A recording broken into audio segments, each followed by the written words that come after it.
Engkau Yesus, haus jiwaku menantikanmu. Ku percaya kau penuh pengharapanku di dalam-Mu.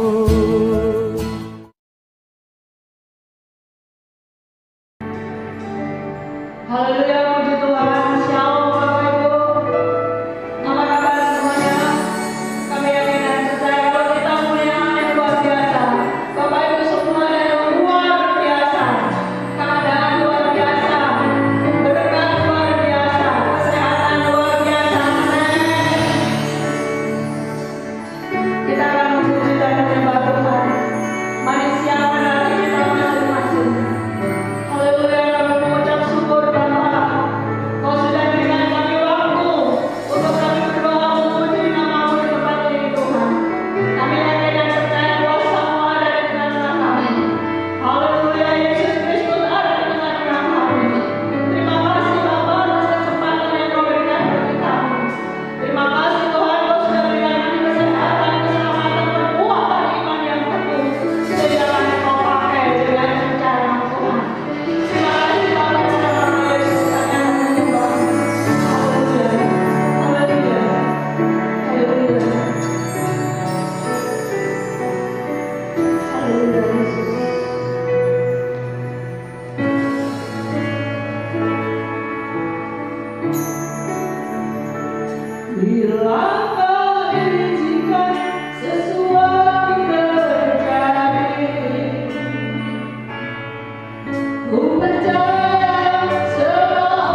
Firman Ia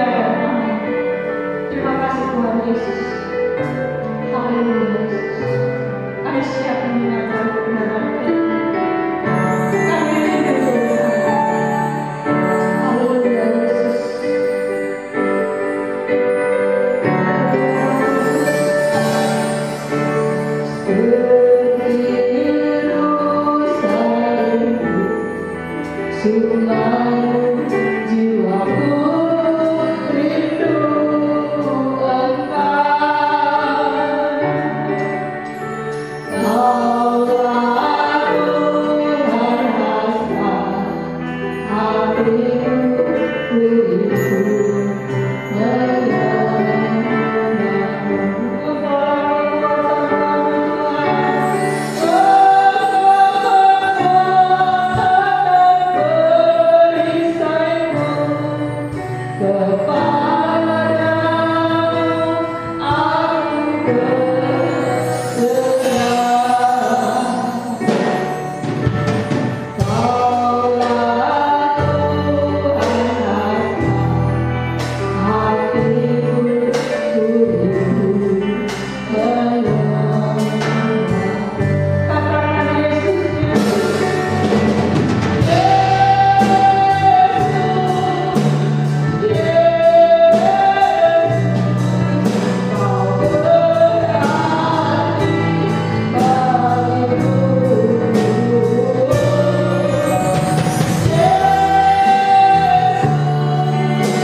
Bapak Ibu yang dikasihi Tuhan,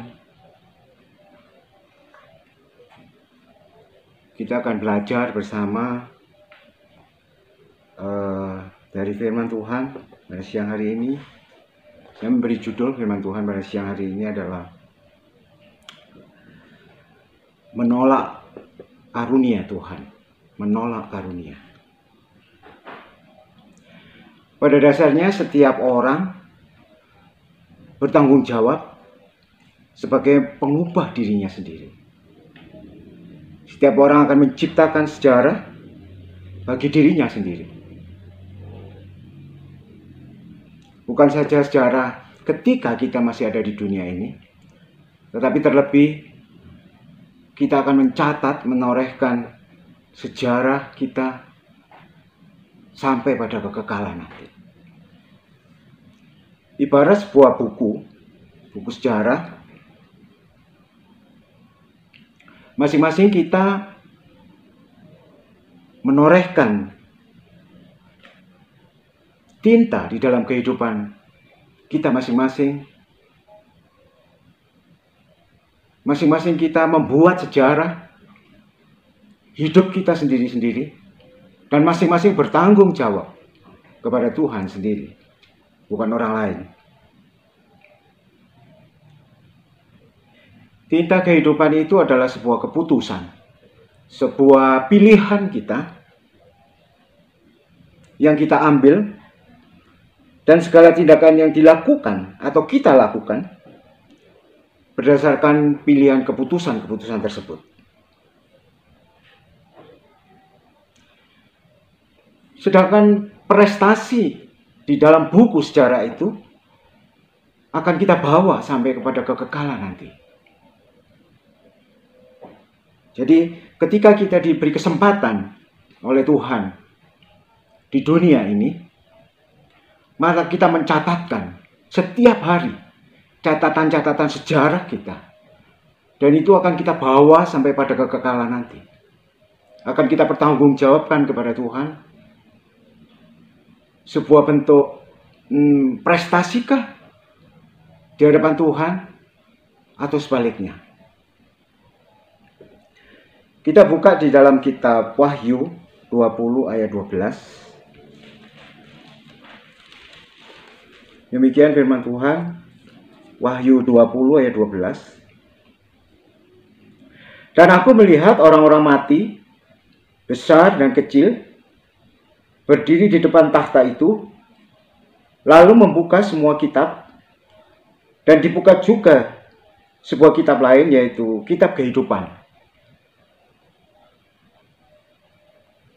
Dan orang-orang mati dihakimi menurut perbuatan mereka, berdasarkan apa yang ada tertulis di dalam kitab-kitab itu. Saya ulangi lagi. Dan aku melihat orang-orang mati besar kecil, tua muda, berdiri di depan takhta itu, lalu dibukalah kitab. Dibukalah semua kitab, dan dibuka juga sebuah kitab lain, yaitu kitab kehidupan. Dan orang-orang mati dihakimi menurut perbuatan mereka. Orang-orang mati dihakimi menurut perbuatan mereka. Maksudnya mereka sendiri. Berdasarkan apa yang ada tertulis di dalam kitab-kitab itu. Bapak Ibu yang dikasihi Tuhan, selama di dunia ini kita mulai menorehkan di dalam kitab sejarah kita masing-masing semua perbuatan kita, semua cerita hidup kita, semua alur perjalanan hidup ini kita torehkan di dalam kitab kehidupan. Dan perlu diketahui bahwa semua itu nanti akan kita pertanggungjawabkan masing-masing di hadapan Tuhan. Perhatikan kalimat perbuatan mereka. Tentu kalau Alkitab menulis perbuatan mereka tanpa embel-embel yang lain, hal ini menunjukkan bahwa perbuatan mereka bukan perbuatan orang lain. Ingat, jadi sekali lagi saya katakan bahwa kitalah yang harus bertanggung jawab terhadap setiap catatan sejarah yang kita tulis, dan itu akan kita pertanggungjawabkan kepada Tuhan. Dengan demikian penghakiman dapat dilaksanakan atas setiap individu. Hal ini sejajar dengan Alkitab bahwa setiap orang dihakimi menurut perbuatannya. Roma 14 ayat 12. Roma 14 ayat 12.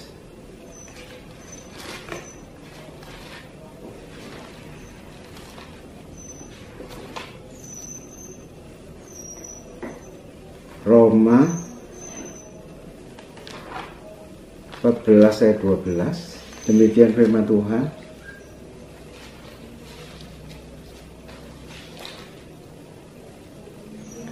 Demikian setiap orang di antara kita akan memberi pertanggungan jawab tentang dirinya sendiri kepada Allah. Saya ulangi. Demikian setiap orang di antara kita akan memberi pertanggungan jawab tentang dirinya sendiri kepada Allah. Jelas sekali dalam Roma ini bahwa kitalah yang harus bertanggung jawab. Setiap sejarah yang kita torehkan di dalam kitab yang kita buat sendiri. Dan itulah yang harus kita pertanggungjawabkan. Seperti yang dikatakan Wahyu tadi, di surat Wahyu, perbuatan mereka. Jadi bukan perbuatan orang lain. Bapak Ibu yang dikasihi Tuhan, saat ini dunia lagi diguncangkan oleh sebuah wabah virus, yaitu virus corona. Semua orang ketakutan. Semua orang merasa was-was.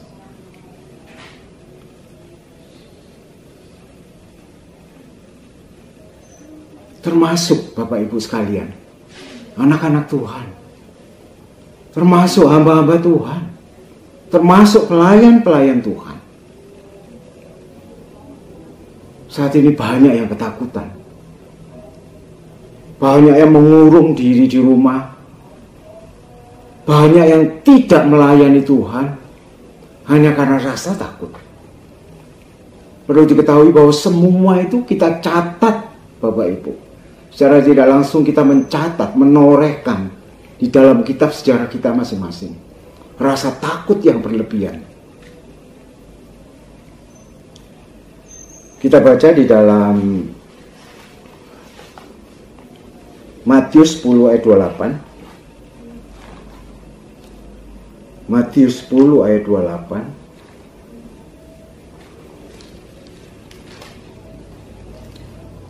Matius 10 ayat 28, demikian firman Tuhan. Dan janganlah kamu takut kepada mereka yang dapat membunuh tubuh, tetapi yang tidak berkuasa membunuh jiwa. Takutlah terutama kepada Dia, kepada Tuhan, yang berkuasa membinasakan baik jiwa maupun tubuh di dalam neraka. Saya ulangi lagi. Dan janganlah kamu takut kepada mereka yang dapat membunuh tubuh, tetapi yang tidak berkuasa membunuh jiwa. Takutlah terutama kepada Dia yang berkuasa membinasakan baik jiwa maupun tubuh di dalam neraka. Jelas sekali Bapak Ibu sekalian, Matius 10 ayat 28 katakan, janganlah takut. Karena ketakutan sendiri itu nanti akan tercatat di dalam buku sejarah kita masing-masing. Dan itu harus kita pertanggungjawabkan di hadapan Tuhan. Mari kita ulas tentang rasa takut. Takut di dalam bahasa aslinya, yaitu bahasa Yunani, disebut phobieste. Diambil dari akar kata phobio, yang artinya takut, atau juga berarti memberi penghormatan secara mendalam. Memberi penghormatan secara mendalam. Takutlah kepada Tuhan. Takutlah kepada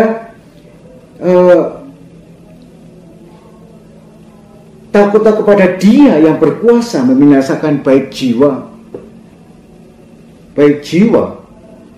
maupun tubuh di dalam neraka. Siapa Bapak Ibu yang sanggup membinasakan tubuh, roh, jiwa kita? Adalah Tuhan. Sementara corona saat ini yang lagi mewabah, yang ditakutkan, bahkan banyak hamba-hamba Tuhan yang tidak mau melayani lagi, stop pelayanan. Banyak pelayan-pelayan Tuhan yang stop melayani Tuhan karena takut, karena fobia, takut yang berlebihan. Sedangkan fobio atau fobieste itu artinya adalah memberi hormat yang berlebih kepada orang yang punya kuasa lebih tinggi, yaitu Tuhan. Apabila kita punya rasa takut yang berlebihan,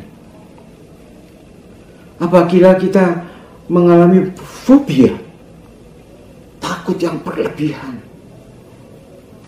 tentang virus ini, tentang corona ini, yang sebetulnya hanya bisa membunuh tubuh, tetapi tidak sanggup membunuh jiwa dan roh kita. Amin Bapak Ibu. Coronanya sanggup membunuh tubuh, sementara tidak sanggup membunuh roh dan jiwa kita. Yang sanggup membunuh roh dan jiwa kita adalah Tuhan, pencipta langit dan bumi dan segala isinya. Bapak Ibu yang dikasihi Tuhan, mari kita mulai mencairkan ketakutan kita yang terlalu berlebih, mencairkan rasa fobia yang saya ambil dari bahasa Yunani tadi, phobio, yang saya terjemahkan adalah memberi hormat yang sangat tinggi kepada orang yang di atas yang berkuasa, yaitu Tuhan. Saya ulangi, dan janganlah kamu takut. Takut di sini dikatakan bahasa aslinya adalah phobieste, kepada mereka yang dapat membunuh tubuh. Jangan takut kepada mereka yang hanya dapat membunuh tubuh kita, tapi sementara tidak mampu membunuh roh dan jiwa kita. Yang sanggup hanya Tuhan. Oleh sebab itu ketika kita mengalami takut yang berlebihan, terutama terhadap penyakit corona ini, maka secara tidak langsung kita memberi hormat yang berlebih kepada penyakit ini, sementara kita mengabaikan Tuhan, pencipta roh jiwa kita, roh tubuh dan jiwa kita. Amin, Bapak Ibu. Ya, kita tidak melawan virus ini, Bapak Ibu. Kita tidak melawan, kita tidak merasa diri kita kuat atau kebal terhadap virus ini. Tidak. Saya sendiri ketika saya keluar, saya pakai masker. Saya mentaati semua aturan yang dibuat oleh pemerintah. Saya pakai masker, saya menjaga jarak, saya selalu cuci. Saya selalu cuci tangan pakai sabun. Sehabis keluar, saya ganti baju dan sebagainya dan sebagainya. Tidak harus kita mengalami fobia yang terlalu berlebihan terhadap virus ini, Bapak Ibu. Ketahuilah bahwa semua itu kita catat. Tahun 2020 itu kita mulai mencatat rasa takut kita di dalam kitab kehidupan kita, yang nanti akan kita bertanggungjawabkan kepada Tuhan. Masing-masing kita harus bertanggung jawab dengan ketakutan kita, dengan meninggalkan pelayanan kita. Hanya wabah corona. Kembali lagi, saya tidak berusaha menentang virus ini. Saya taat kepada aturan, saya taat yang dibuat oleh pemerintah. Jaga jarak, masker, cuci tangan, dan lain sebagainya. Mari Bapak Ibu sekalian, kita mulai mencairkan rasa fobia kita, rasa fobia yang berlebihan, ketakutan yang berlebihan, yang tidak beralasan. Firman Tuhan Matius katakan, Matius 10 ayat 28, takutlah yang dapat membunuh tubuh dan jiwa. Takutlah kepada Tuhan Allah kita yang sanggup membunuh tubuh, roh dan jiwa. Amin, Bapak Ibu.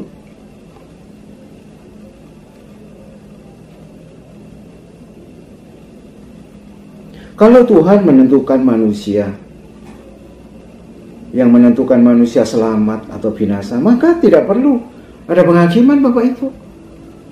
Justru kita mulai menorehkan semua tulisan sejarah di dalam kehidupan kita, maka kita akan mempertanggungjawabkan kepada Tuhan. Itu tandanya Tuhan tidak menentukan nasib manusia. Yang menentukan nasib manusia adalah kita sendiri, Bapak Ibu. Kita yang menentukan apakah kita nanti akan binasa, atau kita akan menentukan hidup kita nanti di kekekalan, kita akan hidup bersama-sama dengan Tuhan, memerintah langit baru dan bumi baru. Oleh sebab itu, apa yang kita lakukan saat ini benar-benar akan kita bertanggungjawabkan kepada Tuhan. Benar-benar itu kita sama dengan mencatat di dalam kehidupan, di dalam surat kehidupan, di dalam catatan sejarah kita masing-masing.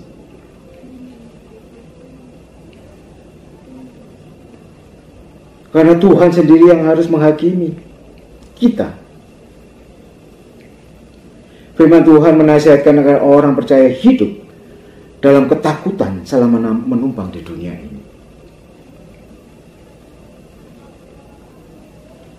Firman Tuhan di sini dikatakan di dalam 1 Petrus 1 ayat 17. Saya bacakan. 1 Petrus 1 ayat 17.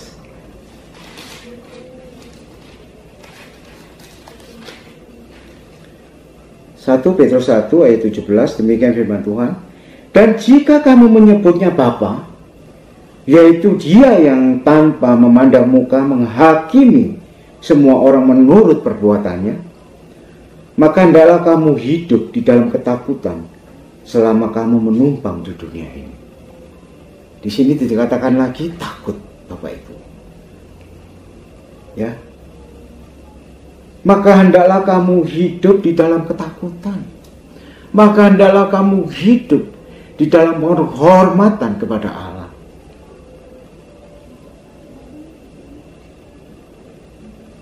Selama kamu menumpang di dunia ini. Bapak Ibu yang dikasihi Tuhan, ketika kita menghormati seseorang atau menempatkan orang itu pada posisi yang sangat tinggi yang membuat kita hormat, pastilah hidup kita akan taat. Pastilah kita akan taat kepada orang yang kita hormati tersebut. Inilah yang dimaksud firman Tuhan di dalam 1 Petrus 1 ayat 17. Dan jika kamu menyebutnya Bapa, yaitu Dia yang tanpa memandang muka menghakimi semua orang menurut perbuatannya, maka hendaklah kamu hidup di dalam ketakutan selama kamu menumpang di dunia ini.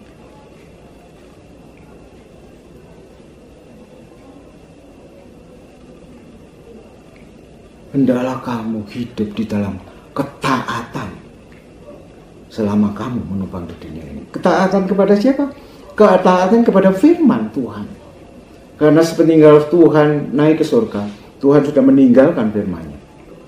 Maka firman-Nya itu yang mewakili Tuhan selama kita di bumi.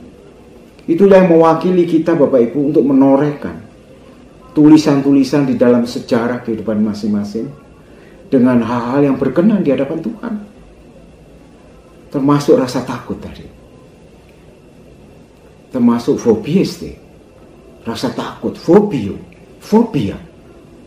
Rasa takut yang berlebihan yang tidak mendasar sama sekali. Firman Tuhan katakan di Matius 10 ayat 28 katakan, coronanya sanggup membunuh tubuh, tetapi tidak sanggup membunuh roh dan jiwa kita. Amin. Mari Bapak Ibu, kita menyikapi kondisi saat ini jangan terlalu berlebihan. Mari kita tetap melayani Tuhan. Mari kita, kalau memang toh harus ke gereja seperti anak-anak muda tadi, merekam puji-pujian di gereja, ayo kita lakukan. Dengan protokol yang sudah diberikan oleh pemerintah, aturan-aturan yang diberikan oleh pemerintah, kita mentaatinya juga. Pastilah Tuhan akan melindungi kita. Pastilah Tuhan akan membungkus kita dengan roh-Nya. Jangan khawatir Bapak Ibu. Ada orang-orang yang sementara teman-teman bercerita, bagaimana Pak kalau sampai kena corona lalu meninggal, umpama ini Bapak Ibu, ada orang yang bercerita semacam itu, meninggal lalu dikuburkan oleh tim khusus tanpa ada sanak saudara, tanpa ada teman yang mengiringi, yang mendoakan dan sebagainya dan sebagainya. Bagaimana Pak? Saya katakan sekali lagi, Bapak Ibu yang dikasihi Tuhan, hidup mati di tangan Tuhan. Ketika kita mati dalam bentuk apapun, itu sudah rencana daripada Tuhan. Tuhan punya rencana terhadap setiap kehidupan kita, termasuk kematian kita. Jangan takut Bapak Ibu sekalian. Seandainya toh Tuhan izinkan corona merenggut tubuh kita, lalu roh dan jiwa kita kembali kepada Tuhan. Sementara di bumi ini hanya beberapa orang yang mengantar kita mungkin ke pekuburan untuk menguburkan jasad kita. Tidak usah menyesal Bapak Ibu sekalian. Bukakan roh dan jiwa kita sudah ada di tangan Tuhan. Itulah harapan orang-orang percaya. Tidak usah takut. Kita digariskan oleh Tuhan. Hidup kita, mati kita di tangan Tuhan. Kalau kita melihat Bapak Ibu, rasul-rasul pada zaman Tuhan sepeninggal Tuhan, contoh Petrus meninggal Bapak Ibu. Petrus bukan meninggal terhormat Bapak Ibu. Petrus meninggal sangat hina sekali, yaitu disalibkan dengan kepala di bawah. Tetapi iman Petrus, percaya Petrus tidak goyah. Dan Petrus percaya bahwa rohnya akan bersama-sama dengan Tuhan memerintah langit baru dan bumi baru. Banyak. Stefanus mati dirajam. Ini sudah digariskan oleh Tuhan, Bapak Ibu. Jangan fobia dengan wabah virus ini.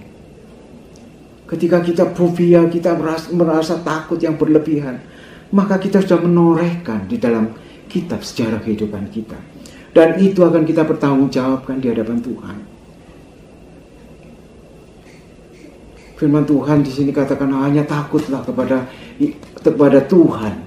Takutlah kepada Tuhan yang sanggup membunuh roh, jiwa, dan tubuh kita. Amin. Bapak Ibu yang dikasihi Tuhan, ketakutan yang benar menciptakan sikap hati-hati dan hormat kepada Allah Bapa. Jadi bagaimanapun keadaan hidup seseorang sangat ditentukan oleh dirinya sendiri. Sebab manusia telah diberi kehendak bebas untuk menentukan pilihannya sendiri. Apakah ia hidup di dalam terang atau di dalam gelap? Apa dia hidup di dalam kebenaran atau hidup di dalam ketidakbenaran? Apakah hidup di dalam kesalehan atau hidup di dalam tidak kesalehan? Atau hidup secara benar dan hidup tidak benar, penuh dengan kebohongan-kebohongan. Hidup adalah pilihan, Bapak Ibu. Tuhan menciptakan kita ini sangat sempurna. Di dalam bahasa aslinya katakan soe, sempurna, segambar dengan Tuhan. Hanya manusia, Bapak Ibu, yang diciptakan segambar dengan Tuhan, sementara makhluk lain tidak. Dan di dalam kesempurnaan itu hanya manusia juga yang diberi kebebasan oleh Tuhan, diberi free will untuk menentukan hidupnya sendiri. Jadi hidup ini bukan ditentukan oleh Tuhan. Tuhan memberikan kebebasan kepada kita. You mau taat, mau setia, atau sebaliknya. You mau tidak taat, mau tidak setia, silakan. Hidup ini pilihan, Bapak Ibu.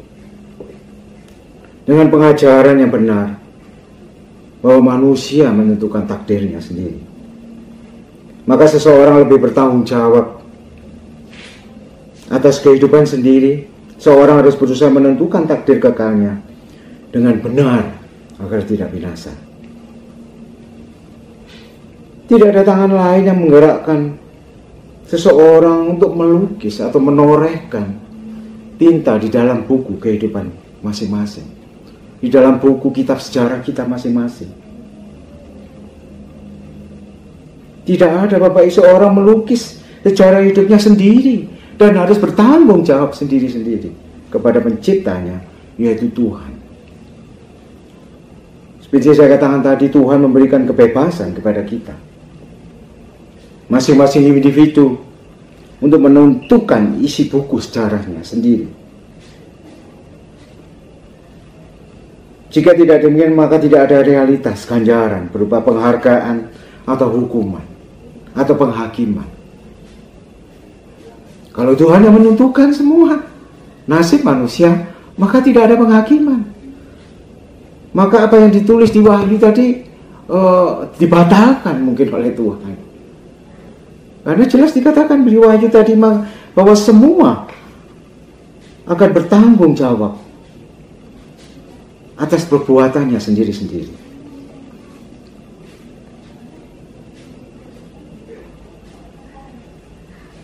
Bapak Ibu yang dikasihi Tuhan,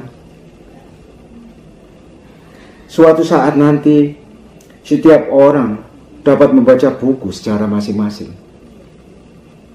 dan isinya ditentukan masing-masing individu selama kita hidup di bumi ini.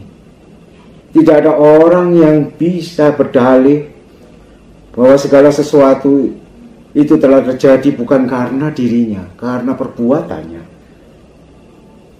Setiap orang akan memberi pertanggungjawaban tentang dirinya sendiri kepada Allah.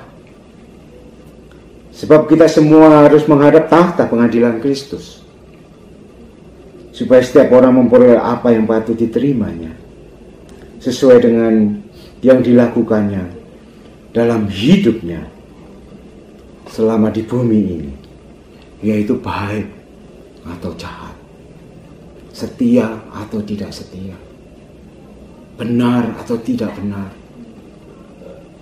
Semua tergantung kepada kita sendiri, pada kita masing-masing. Nah, itu harus kita bertanggungjawabkan kepada Tuhan. Dan masih ada kesempatan, Bapak Ibu. Ketika kita menulis di dalam buku sejarah kita, masa lalu kita ada yang salah. Dan ketika kita minta pengampunan kepada Tuhan, maka Tuhan sudah mentipek, menghapus tulisan itu. Dan perlu diingat bahwa itu kesempatannya hanya ketika kita di bumi ini. Setelah itu tidak ada, Bapak Ibu. Setelah itu kita akan menghadap penghakiman, menghadap tahta untuk dihakimi menurut perbuatan kita masing-masing, menurut apa yang sudah tertulis di dalam kitab sejarah kita masing-masing. Dan itu yang kita tulis sendiri, Bapak Ibu.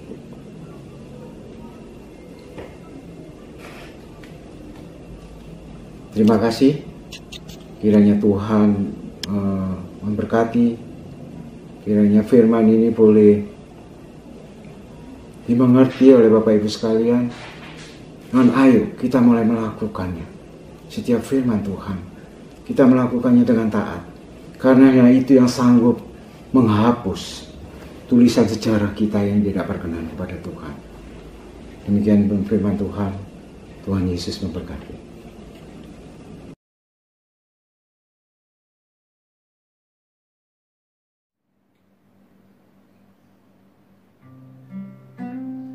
Shalom. Puji Tuhan, kita telah bersama-sama mendengar firman Tuhan yang telah disampaikan oleh hamba-Nya. Mari kita tetap kuat di dalam Tuhan, tetap setia mengiring Tuhan. Bersama-sama kita akan naikkan pujian.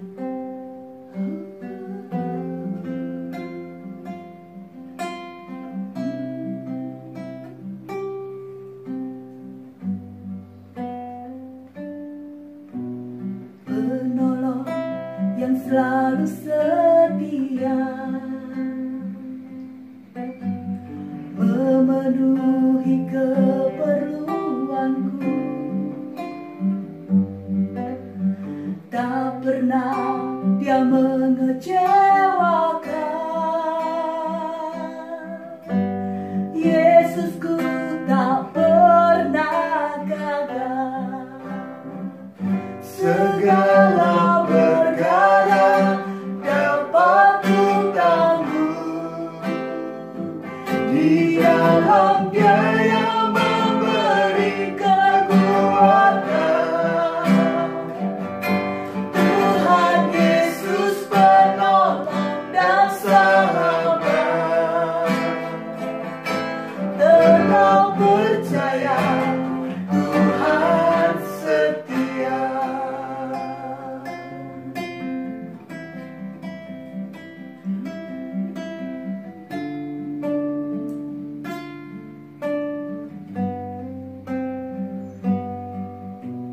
Penolong yang selalu setia, memenuhi keperluanku, tak pernah Dia mengecewakan. Yesusku tak pernah gagal. Segala perkara dapat ku tanggung di dalam Dia yang memberi kekuatan. Tuhan Yesus penolong dan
kita berdoa.